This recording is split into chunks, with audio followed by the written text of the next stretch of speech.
right. Hello, everyone, and welcome to another episode of Standout. I'm productivity catalyst Claire Kumar and thrilled to be your host. This is a podcast, as you know, all about organizing and productivity professionals bettering your business. So this has been a crazy tough year, and I've been drawing on all my resources and contacts to help build my resilience toolkit. Now, I remember one speaker I was talking to suggesting I go look for challenges and I go look for stressors to overcome. I'm like, heck no, they're always lying in wait. If I just turn around the corner, there'll be another one. I don't have to go and look for any. And I think this year has proven that to be true. What I've chosen to do, though, is look at how I can continue to build skills to ride these tumultuous waves and avoid, going under the water. So part of that toolkit, to me, involves integrating positive psychology. So positive psychology is a psychology that has a positive orientation. According to positivepsychology.com, there's a focus on well-being, contentment, excitement, cheerfulness, the pursuit of happiness, and meaning in life. You've probably recognized names such as Martin Seligman and maybe his book Flourish, or Learned Optimism, and others such as Abraham Maslow, Viktor Frankl, Mihai Csikszentmihalyi, the author of Flow, a book I adore, and Carol Dweck, author of Mindset. So today I'm very pleased to have with me Jennifer Card. She's a board member of the Canadian Positive Psychology Association, and she's going to help us explore why an awareness and integration of a positive psychology mindset will benefit us and our business. So Jennifer is an executive leadership and well-being coach who believes that a leader's greatest asset is their mind, and spending more time to psychologically self-care is critical for leaders who face complex challenges. So Jennifer, welcome and thanks for joining me. Thank you for having me. I'm wondering if you could start by sharing your definition of positive psychology. Sure. So there are several definitions. And really what it is, if you think of psychology on a continuum, on one end of the continuum, you have mental illness. And on the other end of the continuum, you actually have mental flourishing or thriving. And somewhere in between, there's that point that a lot of us can sit at where we're not necessarily experiencing any anxiety or mental illness, but we're not really thriving and being in that place where we really want to be. And so positive psychology is the branch of psychology that studies how can we help people to get from maybe just sitting in that neutral position to that position of thriving. And so they've looked at all the way back to ancient philosophy to current day mechanisms that people are utilizing in their lives that have helped them. And so it's really a study of interventions and applications in real life on how to just bring yourself from that position of I'm doing okay to mentally I'm actually doing very well. Yeah, and it was missed in the early stages of psychology because it was really looking at the darker side or when there are real mental health challenges in particular. Is that where it kind of came from? And this is a shift now to say, well, everybody can be looked after from a psychological perspective, and you can go from okay to great. And that's, yeah. Yeah, and it's really important to note, it's a good point, that it doesn't negate the criticalness of actually studying mental illness, because we have to look at factors that can ameliorate that. But it actually is, and it's not replacing anything either. It's just an adjunct form of psychology to say, hey, let's also think about the positive aspects and how we can actually change our mindsets, which can then influence the way that we experience the world. Yeah, because we get to control us and the way we think about things. And so what can that look like, right? So you talk about well-being at work. And so what can we do? You said practices and interventions. Can you give us an idea of how this shows up in things we can do that will impact the way we show up for our clients, the way we approach our work? Sure. So there are several factors here. And one of them is that self-work that we can do to take care of ourselves. Mood and emotion are contagious, and that your clients will actually pick up on that. And so doing that sort of introspection self work to really get to yourself, to that best possible self, that place that you really want to be, your clients will pick up on that new energy that can happen. And from a practical application, positive psychology provides things like Cooper Ryder's Appreciative Inquiry, where it helps you work with your clients to be very solution focused. Mm-hmm. We're starting with, okay, what is the reality? What are the strengths of reality? A lot of the times what happens is we tend to focus on what's not working and we try to fix that. Whereas positive psychology kind of helps us to focus on what is working. Let's build on that. And that's a great way to approach a solution focus with your clients. Absolutely. I remember that being a very fundamental part of my coach training is the appreciative inquiry, looking and noticing and observing something that's going well, and then building on to get to that better place. So yeah, I think it keeps the esteem of the client up. Yeah, and it also helps you to identify your own strengths as well. I think we as a society live in a place where we think we should be doing this and we should be this, and that can be a very tangled web and it's hard to deconstruct that sometimes and remember, it's like, what do I want? What am I good at? What am I curious about? What makes me feel good? What gives me vitality? And that in of itself are part of your strengths.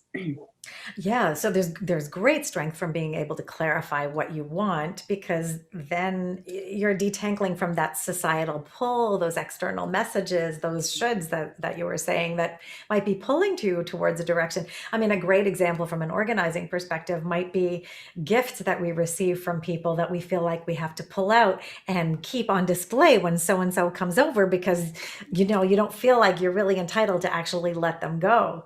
And so that work to develop a sense of an entitlement to follow through on your own desires. Yeah, and I think that speaks to authenticity, but I think you've also brought up an important point now is boundaries. Being able to know where your line in the sand is and what's important to you, and to respect that. And I think that boundary, especially during the pandemic, has been a very blurred line of work-life balance, and knowing how to sort of shut down your work. I think people are overworking at the moment, using it as a distraction. And these are not great practices for the long run. So understanding that idea of what's healthy for me, where can I actually stop my day, close down my computer and go do an activity that's good for my mind and body. Yeah, absolutely. I'm giving a talk next week for an organization, and one of the top challenges is that blurred boundary that exists now, and for a lot of people who haven't been working from home, I think we've gone from a low single-digit percentage to 42% of the workforce is now from home. And we don't have experience setting those boundaries. And especially now with everybody home, you might not have even a discrete office. So it might be you're walking by that work zone all the time and it's pulling you in. So yeah, it'll be interesting for our audience of productivity coaches and organizing professionals, especially those who've taken their job virtually, is to think about, I call them productivity table stakes, the things that you need in the day to sustain your energy. But yeah, to your point, what do you need so that you can continue in this marathon to show up and give your energy to your clients, and being entitled to power down, to have play, to have connection with your family, and to really shut the virtual door potentially on your work is a really powerful thing to get to. So let's maybe take that as an example with, can people work on this on their own, and how would they do that? Or do they need to work with someone? What are the ways that someone could get to, better boundary setting, if we're to use that for an example? Sure. So that's a good question. Coaching is always a great path to that. And the reason is that we don't sometimes see our blind spots. We sometimes don't get challenged on the fact that we aren't setting the boundaries that we need to. I know a particular client that I work with, just a beautiful soul, but kept taking too much on her plate. And just couldn't say no. And so what we really worked on was helping her to find a way to say no that was comfortable for her. So it wasn't necessarily that hard no. It was instead, I think her motto was, I'm sorry, I can't help you right now. Maybe let's circle back in 2 months, or something to that effect. So that coaching can definitely help with that. I think the other step is also just taking that self-reflective moment. I don't think that professionals take enough time to self-reflect and to incorporate in part of their work, where they actually sit and check in with themselves and become aware of how they're feeling. And along with that self-awareness work and boundaries comes that energy bucket idea to check in. How are you feeling? What is giving you energy? Be aware in your day what you actually potentially need to like close the door on a little bit more, and potentially maybe open the door a little bit on as well. What gives you energy? What is the best part of your day? Obviously, we have to do those parts of our day that we don't want to, that are administrative, that maybe are draining. But it doesn't mean that we have to focus on that we can actually maybe incorporate an activity after that will energize us again. Yeah, so many things in that. I love the idea of an energy audit to look at through your day, the things that are boosting you and the things that might be taking your energy down. I just had a post on Facebook that just kind of went on fire. I asked people, tell me a mundane thing that you really enjoy doing. Mhm. And the goal of the post was really to have people sort of observe, oh my gosh, look how many people like laundry and ironing. I can't believe it. How many people like weeding and vacuuming, and almost everything that somebody detests, somebody else loves. And I know we're all different, but I often think about inviting a perspective of joy, or trying to reframe to find some kind of joy in those mundane things, to bring the energy, either like not have it so they take so much, or actually find a way to give you energy. So does that ever come up for you in terms of reframing activities? So they might. Yeah, it does. And for instance, cooking for my family on a personal note, it's like I used to sort of think, oh, it was something that I had to do. And now that I'm so much with school and with my work, I'm so much in my head in the day that it actually gives me a physical activity where I can offer back to my family in the day. And I've completely reframed and I put on music, and it's kind of, that is actually my transition activity from work to home life with my home office, is cooking. And so you're absolutely right that if you know that you have a mundane activity that you have to do that's part of your work life or home life, is to add a bit of zest to it in some way, whether that's music, or maybe it's like, okay, if I get that done, now I get to actually go out and walk the dog, or whatever it is that you enjoy.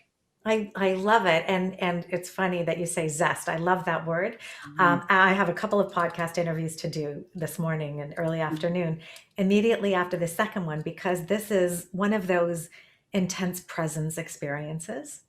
I am going to be chopping Seville oranges and adding some lemon zest in, because I know I will need something where I don't have to be I have to be present with the knife, but I don't have to be as present emotionally as to what's going on when I'm in an interview. So and it's interesting you brought up that point about presence as well, because it comes in so many different phases. And part of positive psychology is the study of mindfulness. And I also like to say that there's a big difference between mindlessness and mindfulness. And it's not to say that they're both not important. So mindfulness is when we actually consciously zone into the moment. And the beauty of mindfulness, and it doesn't necessarily have to be through meditation. A lot of people interchange that. Meditation is a path to mindfulness, but there are several other paths, such as walking out in nature, or maybe even reading a really good book that you can sort of tuck into. But when you actually are present with mindfulness, you do not have the capacity as much to ruminate about the past or worry about the future. And that's why part of the reasons why it's so good for our brains. And research suggests that we spend 47% of our day doing a task distracted. And so if we think we can actually stretch that capacity, how much more efficient we might be and productive we might be if we can actually incorporate mindfulness. Now, the other point about mindfulness is the more that we practice it, the more that it actually will resonate throughout our life. It's not a one-hit wonder, like you don't experience it for that moment. It actually stretches out. I've been mindful. I'm like tick. Yeah, that's right, tick. And you go on to the next. Whereas mindlessness, people say to me, and one of the key factors about mindfulness is that you lose sort of a track of time. And that speaks to flow, which you've mentioned earlier. So people say to me, well, I lose track of time when I'm watching Netflix, a series on Netflix. And I always say, do you know what? That's a great distraction. And that's a mindless activity. There's nothing wrong with that in terms of distracting and relaxing and maybe transitioning, but just to understand that it's slightly different from that mindful presence that is there, because you're not distracted. Especially when you're going on binge episode 3 or 4, right? It's a powerful distraction. So there might be some boundary setting, and I'm speaking from self experience. Until the last 2 months, 3, I had hardly watched anything. The occasional Mhm. movie I would watch, and that was quite time bound. But these Mhm. series where they're putting out 9 episodes, and you're like, oh my God, I just need to know what happens next. Really tough. Well, Really I tough. think the thing there is, and they're two separate activities again, but at the same time, it's like, how do you feel after you've watched that? And if you feel good and relaxed, like you've had Mm, a little holiday in your mind, yeah. then go for it. And that actually speaks to what's going on with the news right now. Mhm. The news is just one negative aspect after the next half the time, from the elections to the Black Lives Matter. I mean, we With had a a with a real, tiny, tiny, tiny piece of fun at the end, like pandas sliding down the which thing at the zoo. is so Like, minimal, oh, it's right? fine. It was what, 15 seconds maybe With the versus panda the sliding hour. down and everyone went, oh, and Right. everyone was like relieved because there was some positive news. Now, the Yeah. thing about the news, and it like Netflix or binging on different things, is experiencing how you feel afterwards. Mm, So I'm a person that I would be very sensitive to watch the news at the end of the day and then be able to transition to relax to then sleep well. yes. So I know that I actually have to get my news in the morning so that my brain can process it and my emotions can process it throughout the day. And other people Mhm. can actually watch the news right up into the time they go to sleep, and they're completely fine. And it actually makes them feel better.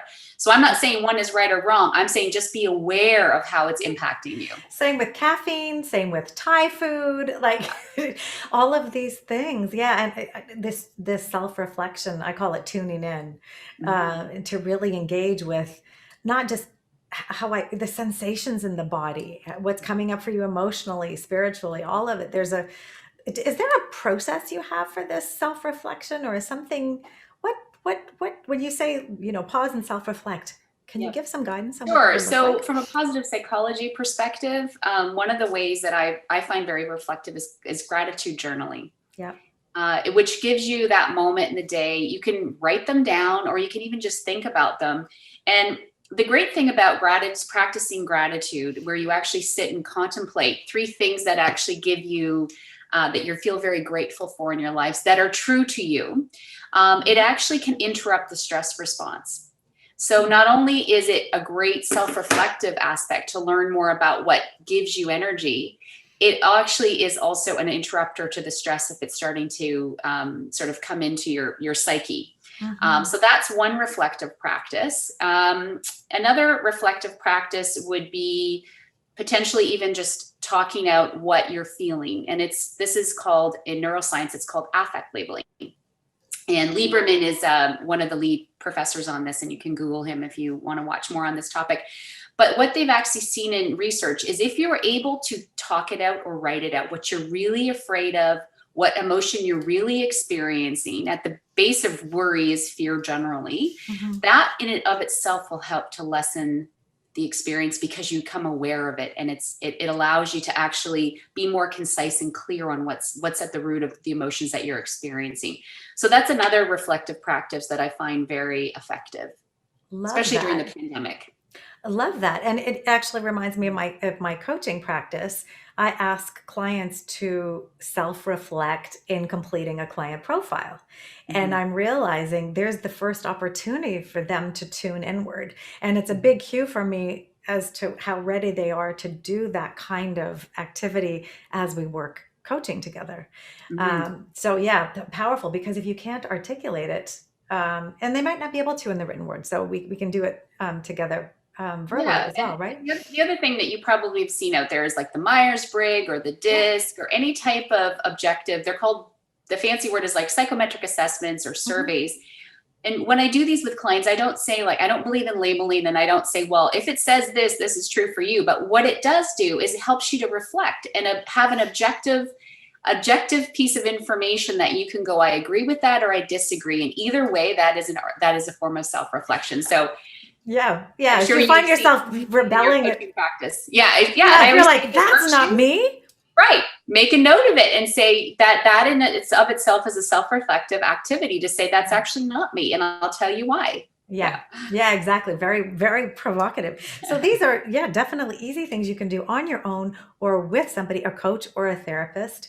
Can be can help you kind of get unstuck, because the beauty of working with someone else, from my experience, having worked with both for many years, is um, perhaps there's a focus on the time to Mhm. actually be self-reflective, Yes, definitely.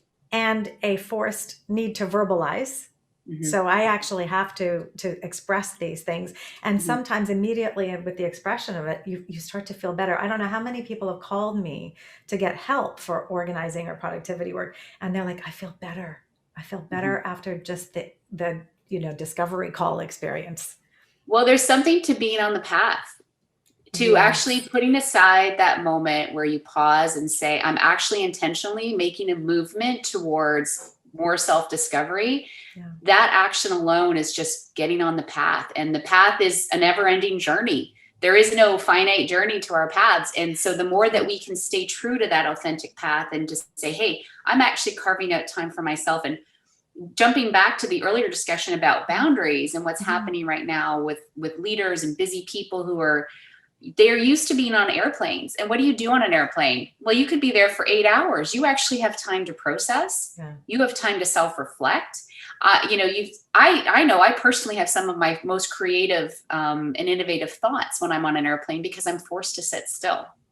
Uh-huh. And we've lost that right now. And I also hear leaders who used to process their day and think about their day and reflect when they were driving home or getting on the subway. 100%. Yeah. And we don't have that. We walk out our door of our office and we're already into the home life.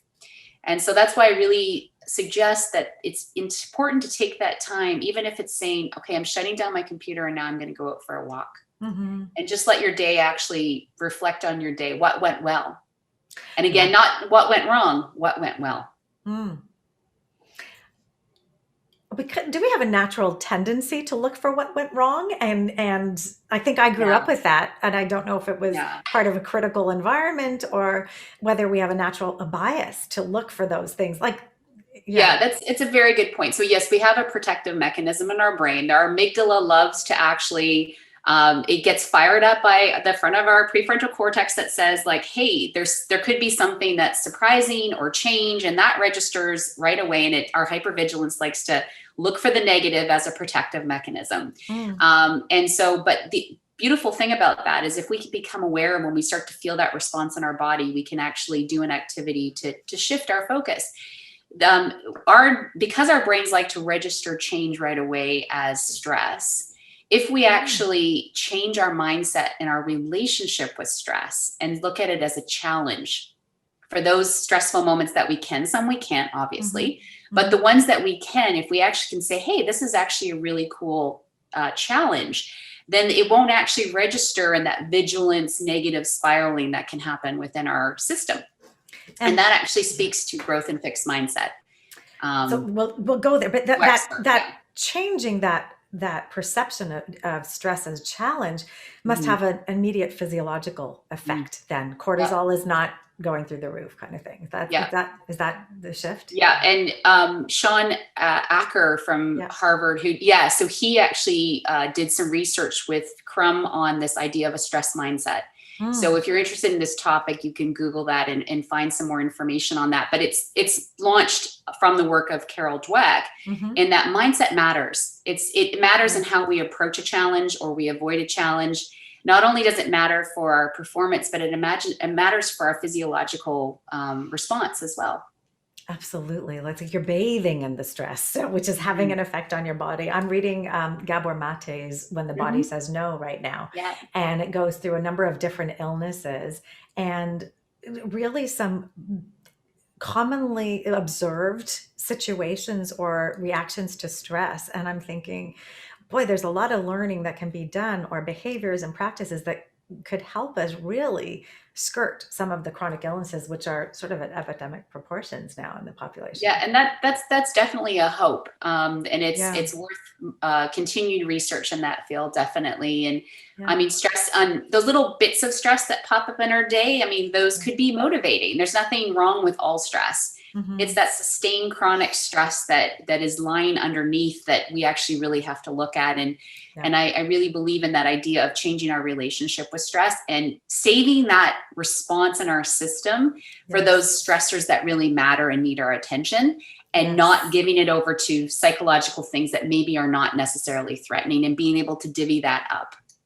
Yeah, so it's holding on to your reserves for when you really actually need to bring them to bear. Yeah, I have a stressful situation that'll be coming up in a few months, Mhm. and I've wouldn't have looked at it this way 5 years ago, but right now I think, well, okay, I've got practices I know to keep me grounded. This Mhm. is going to be interesting. I can stay curious about it. I don't have to feel like Mhm. it's a tsunami going to just drag me, and I can get some high ground here, and I Mhm. can watch what's happening. And if I need to go higher, I'm going to go higher. So it's I feel much calmer knowing I've got some things to count on, and I've also I don't know if, and I wanted to go back to the other point we just parked there, but building support has Mhm. been something that's helped me immensely. Knowing I'm in a loving relationship now, which wasn't true for a long time. Mhm. And I have a great lawyer. I have a great doctor who I really feel is aligned with me. I had to fire one before, kind of thing. Mhm. So before we go back to, was it mindset, and there were a couple of things we wanted to talk about. Can you Yeah. just talk about Yeah. building supports, because I think that's also part of being resilient.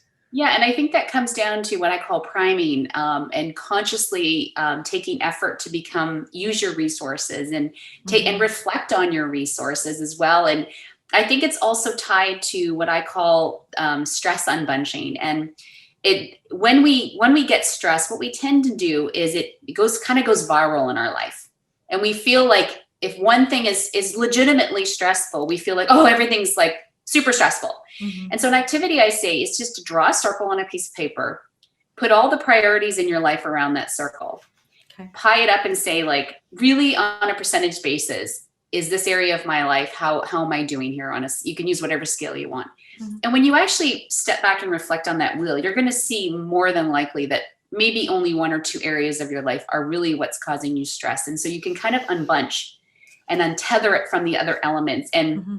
so, like you said, you have these other resources that can supersede that one defining stressor moment so that it doesn't Yeah. take over your entire life. Right. And But it allows you to focus and say, okay, what do Mhm. I need to do then to deal with this one little area? Yeah, Exactly. And where might I need to up level support, right? Where might I exactly. need to go find that knowledge or emotional support or whatever it is. Yeah. Yeah, and that goes back to it, and that in of itself is a self-reflective activity that you can do when you are under stress, to actually look at what's really needing my attention right now and what Yeah. isn't.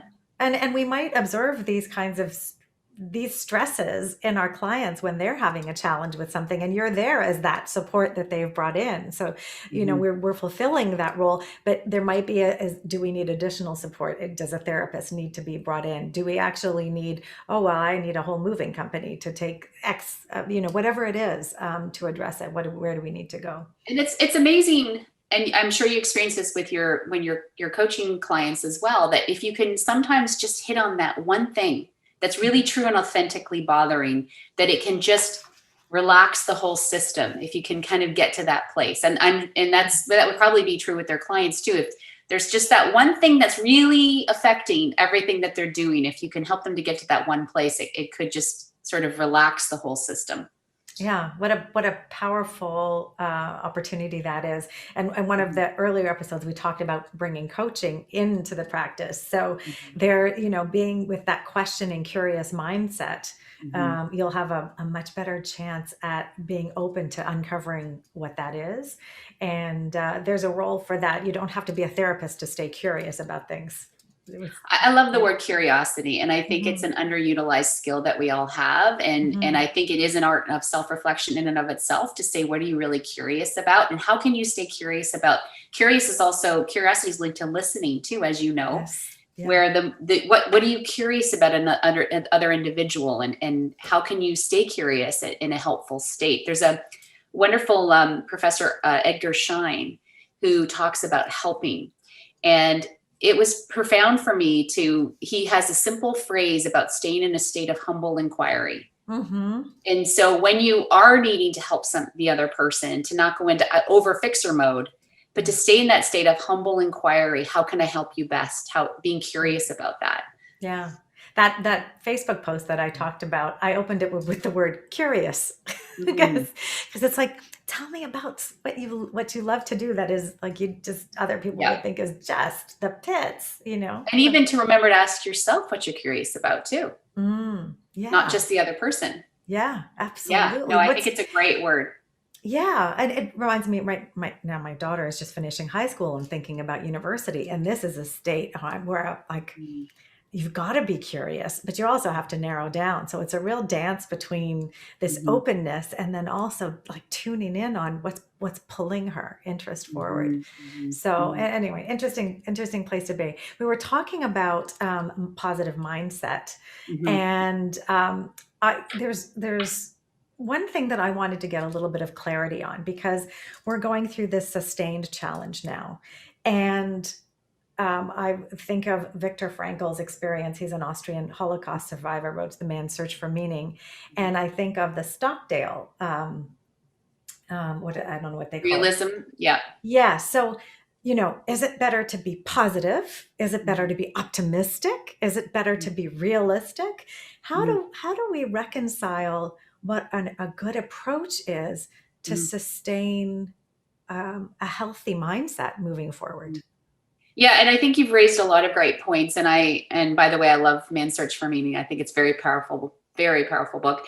But I think that's why Carol Dweck really hit a nerve because it doesn't say you have to be one or the other, but it's more about being an open mindset. So she basically Mm. put forward this idea that you can approach a challenge with a fixed or a growth mindset. We all have the capacity to have either or, and we Yeah. all can have one or the other in different contexts in our life. It doesn't mean you're just a fixed mindset person and you're a growth mindset person.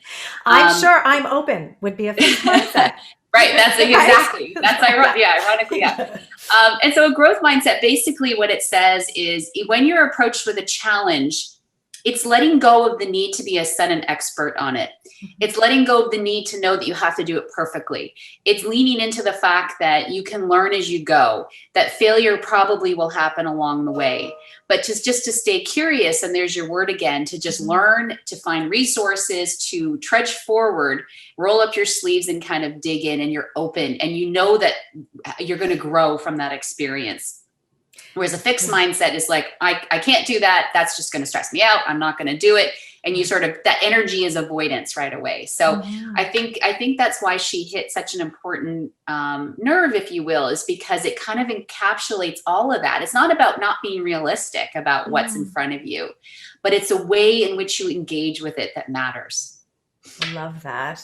I love that. I'm reading a bit of Matt Kahn's work. He's a bit of a spiritual teacher, and whatever arises, love that is his book, and that's a big book about acceptance. And part of Mhm, it is talking about recognizing this innocent being that you are and mm, holding on to that beginner's mindset, innocence, curiosity, humility. And mhm, it's interesting, as coaches and consultants, we go in with an I've got the answers mhm, kind of, I'm going to give you what you need sometimes. And we've seen that in a lot of television shows with how things are presented. mhm, mhm, And I think the more effective we can be more effective by holding on to this. I don't have all the answers. I have a wealth of things that I can offer up for consideration. Let's see, mhm, see mhm, how you might respond to. But that holding on to curiosity is really profound. mhm. And Yeah. I think to that point, and to your point, is important to have those conversations that are so emergent, whether Yeah. that's you with a coach, whether that's you with a friend, that's whether it's you with a client, that you come with your ideas, they come with their ideas. There's an openness to actually learn, and there's a synergy that can come out of that emerges from that, as opposed to like, this is the way you should do it. Well, it may not be once you Yeah. actually get talking to and being curious and finding out what they actually need. Yeah, it's a wonderful part of the discussion I have with clients when they say, "Well, you're a coach. Are you going to tell me? Are you going to give me something?" Mhm, And mhm, so to sort of give them a structure under which I stay in that curious place, mhm, respecting who they are as a human animal, and mhm. how their nervous system responds to things, and then offering up what we know and have learned, but may not be true for this individual. So, That's yeah, right. really, really lovely. I have one question more for you. Sure. And you talk about self-care for our psychological Mhm, self-care. mhm, And I mhm, hadn't ever heard of it in that way before. mhm. We've talked about a lot of things. Have we talked about it already, or is there something more to say to explain psychological self-care? Yeah, thank you for that. And I'm glad that you like that term. I'm working with that term right now in my research. So we all know how to physically take care of our bodies. There's Yeah. been so much literature over the years. We know to sleep right, eat right. We know all these things. Mm. We also know, and we're learning now, that the mind, body, and spirit are interchangeable. That you can be a top level executive, you can run marathons, you can eat a clean diet, but if you're not happy, your well-being is not going to be at 100%. Yeah. And so we know that we actually have to respect and give it energy to all areas of our lives. And this is why I say psychological self-care isn't just about, I'm going to the spa for one day. Mm-hmm. It's about a daily practice of, just like you take care of your body, how do you take care of your mind? That's right. And burnout doesn't happen overnight, and psychological self-care doesn't happen overnight either. It's those slow little drops that matter, that we fill our bucket. And psychological self-care can come in so many forms, and it really is what makes you feel good, what calms your mind, what engages you mentally, what engages your curiosity. Could be mindfulness, it could be a walk in nature, it could be reading a book, it could be listening to music. But you already know those things. It's just making a list and saying, okay, I need to add more of those in my day. Yeah. What are the rituals that evolve from that are going to be Mhm. anchors in the way you show up? And they might serve you for a time, and then you might need to move on to something else. I just have to switch therapists after 13 years of relationship with one. And it's funny, it's coming because the company no longer pays for that program and so on. But in our last conversation, I had the sense that I have come to the end of my learning with this wonderful individual. And it's like, I'm ready for a fresh perspective, a new way of reflecting things. So it's interesting. It is an evolution, and it's a constant. And like you said, we're on a journey. There's no end date to this journey. There's a lifelong opportunity here Yeah. to grow and learn how to be better, I think. And to just be aware and awake to Yeah. how you're feeling, how you're connecting, where's your energy at, what do you need more of, what can you let go of in your life? That Yes. maybe there's obviously things that we can't let go of that maybe are, taxing to our systems, but what can you let go of? And I think we can let go of more than we give ourselves permission to. And that goes back to the boundaries. It does. And a sense of self-worth. Maybe we'll go there Mm. in the bonus question. Mhm. Yeah, I'll wrap up the interview now, but maybe you can just let everybody know where they can find out more about you and the work that you're doing in this area Oh, of thank you. positive psychology. I'm about to relaunch my website. And it's not ready today, but it'll be ready tomorrow. So it's www.eqhqconsulting.com. And it really is about finding equanimity at the headquarters. And it's also emotional intelligence work, which then leads to social intelligence, which then leads to collective intelligence. And it's being good with the self and with the system. And that's some of the work that I do from a coaching and organizational standpoint. So fascinating. So you say it one more time for me, and we'll post it in the notes as well. But Sure, thank you. eqhqconsulting.com. easy to remember, eqhqconsulting.com. I love that combination. That's brilliant. Thank Really you. brilliant. Thank you. Well, thanks so much for joining me today. I learned a lot. It consolidated and validated a lot for me. And I hope it's helped all you out there who've been listening and thinking about how to weather this really tough time. There's going to be more tough times that come, and the more skills and tools that you have at your disposal will be just part of the toolkit that you can count on to show up and continue to serve as the best organizing and productivity specialist that you are.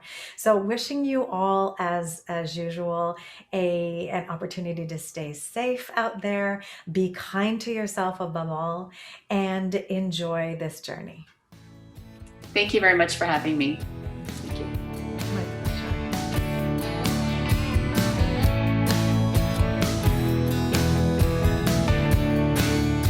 Okay, I'm back with you, Jennifer, because I had one more burning question.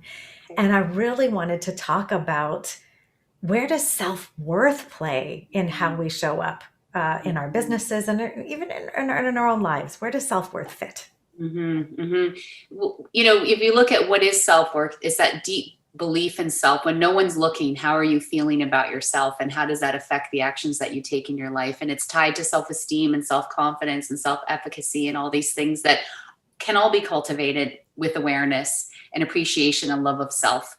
And one of the actions that I love to build self-worth and is knowing the self in a greater way. And what do I mean by that? There's an activity in social psychology called self-affirmation theory. And what does it say? It says the more that we can actually understand, identify our sense of global adequacy, so everything that makes us us and unique, the less we'll let one stressor define us. So during my master's, what I did was I did an activity. Historically, what they've done is, before you enter into a stressful, whether it's a confrontation or meeting with a client, is just to write down 3 things that are authentic to you, that are part of you. And it could be simply like, I have a loving family. I'm really good at, needlework or whatever it is. I don't know where that came from. But what I said is, how can we tie this into a vision board so that visually we can remember all that we are and revisit all that we are as a mindful activity, as a check-in with ourselves, to build up our sense of self before we enter into the world. And so what I said was, hey, Pinterest has all these fabulous things. You can pull up anything on Pinterest, and you can go and create what I called a visual affirmation board. And it's not about posting pictures of your family. It's about posting everything that makes up you, from your past to your present to your future, moments in time, places you've been, favorite quotes, favorite books. It can be the aesthetic, and you can visually visit this every day. And this is my mindful practice every morning before I start my day, is I go to my visual affirmations board and I say, what do I need today? What do I need? And sometimes it's just to visit my pins, to remember all that I am in my global adequacy. And sometimes I need a little more. Sometimes I'm facing something stressful that day. So I'll Google a quote or something, and I'll just add that to my repertoire. And it's almost like collaging the self, if you will. Yeah, I love it. I love it. It reminds me of a couple of things. My daughter once, at probably 13, wrote on a a square piece of paper, love yourself, and left it for me. I'm like, excuse me? Like 13-year-old and tapping into this. Yeah. And I just mentioned in the main interview, she's finishing high school and looking at university, and her dad wrote a list of things that are great about you. I love it. Yeah. And I thought, oh, how often does that happen? I think in my coaching class, we had an exercise where we had to reflect on something about I think there were 35 people in the cohort, and we had to think about something positive about each person. And we got all of these messages in an envelope. But oh my gosh, is it ever hard to hold on to these little fragments that come at you? But what a wonderfully beautiful power tool. And it's the idea of, to have someone else to reflect on that and share that with you is so beautiful, and it's a gift. And to be able to receive that gift as well. Yeah. The other element is to know that yourself. So to write that list yourself. Yeah. Where someone else doesn't write it for you. Yeah. So someone's not giving you your worth, although that has its great, but you actually have it we all have it deep within ourselves. We just sometimes pile things in its way, and we have to just clear it out and say, oh, right, here I am. I love it, because vision boards, I traditionally think of, it's something I'm striving for. I haven't got there yet. It's the vacation, it's the lifestyle, it's the partner, it's whatever it's missing. But this is about everything you already have and the what journey you're bringing. Yeah. Right. And it can be aspirational too. You can include things where you want to go, but it's all part of your journey. Love it. What a power tool. Thank you so much for that. I hope that pleasure. gives everybody listening a lift, and that you might make your own visual affirmation board. board. Yeah, wonderful. Thanks so much, Jennifer. Thank you, Claire.